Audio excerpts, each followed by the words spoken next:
Hi, everyone.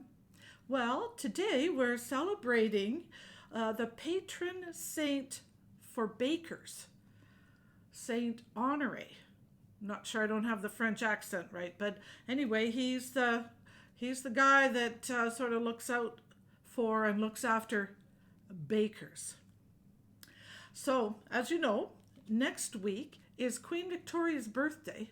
I somehow maybe thought it was this weekend. That's why I baked a cake. I baked a Victoria sponge cake.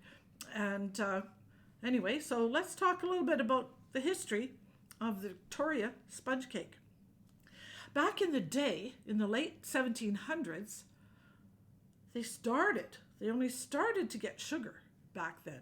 So before that, flour was probably nothing like what we know about bread now, but in the late 1700s, they were able to start incorporating sugar, maybe some fruits and other things. So you know how things change and evolve.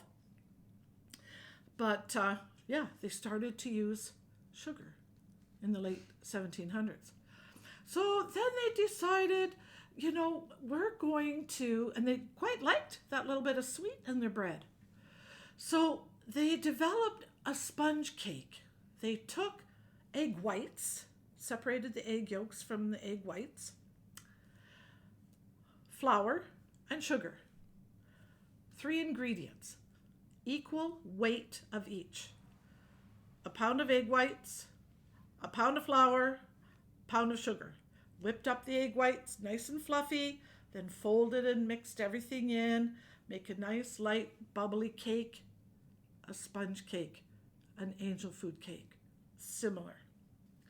So that we go along, and by about the middle 1800s, it was then incorporating the whole egg, and a baker decided that they could also maybe add butter. So now we've got a pound of eggs, a pound of butter, a pound of sugar, a pound of flour to make the new sort of type of sponge cake. Well, you can imagine a pound, a pound, a pound. That's a pretty rich cake. Not like a loaf, not like a banana loaf or anything like that. This was a cake. This was seriously sweet. So that's fine. So now I'm gonna go a little bit of a sidebar here. Back in the middle 1800s, Queen Victoria would take some of her staff and her entourage and go out visiting. And this particular summer, they went out to a castle out in the Midlands, Belvoir Castle. Now, Belvoir Castle has its own sort of little special. I'll talk to you about that in a minute. But they were out at Belvoir Castle, and her lady in waiting, Anna, the Duchess of Bedford, who was her lady of the bedchamber. So she had like a split shift. She would help Queen Victoria get up in the morning and probably help her get to bed at night. So that through the day, I don't know, I guess she did her own thing or whatever. But their lunchtime meal out at Belvoir Castle at that time was a very light meal, not what she was or they were used to. So by 4 o'clock in the afternoon, she was getting a little bit hungry. She dipped. I think they called it, she felt herself dipping. So she got the staff to bring to her chamber a pot of tea and some breads for like an afternoon snack. And that seemed to, satisfy her quite nicely.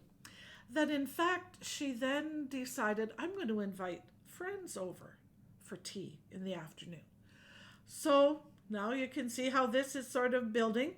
So that, friends would come over. Now, I don't know if they came every day or once a week, but anyway, this was began to be an event at Belvoir Castle in about 1845, something like that.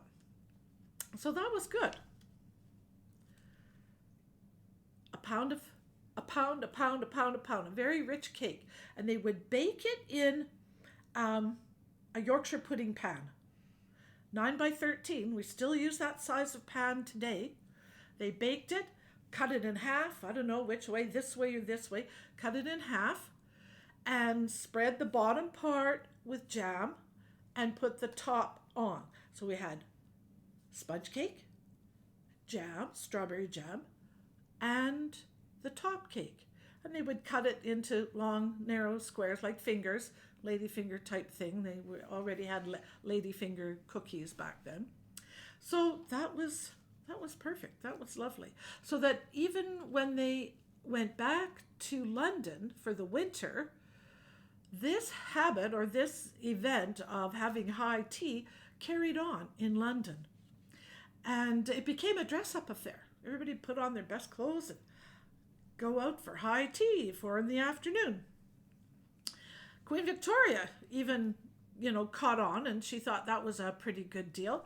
So she even advanced the sponge cake to include the bottom layer cake, strawberry jam, and then on top of that, like a whipped cream or chantilly cream or a buttercream. I'm not exactly sure which one, how that got included in and how that progression, but holy cow, even more sweet, even more butter. So we had cake, jam, whipping cream, cake again, and now we finally even dust it with icing sugar on the top. So that's a very, very rich cake. So we still do high tea. We still have the Queen Victoria sponge cake. It's well known even to this very day. But let me go back to my little beaver castle. Oh, I didn't show you my cake. I made the cake. Can you see it? It's not very high. I did put a little bit of baking powder in. It's pretty rich. My husband likes it. When I think about eating a piece, I sort of get toothache, but it's very, very rich. Anyway, so now, Beaver Castle.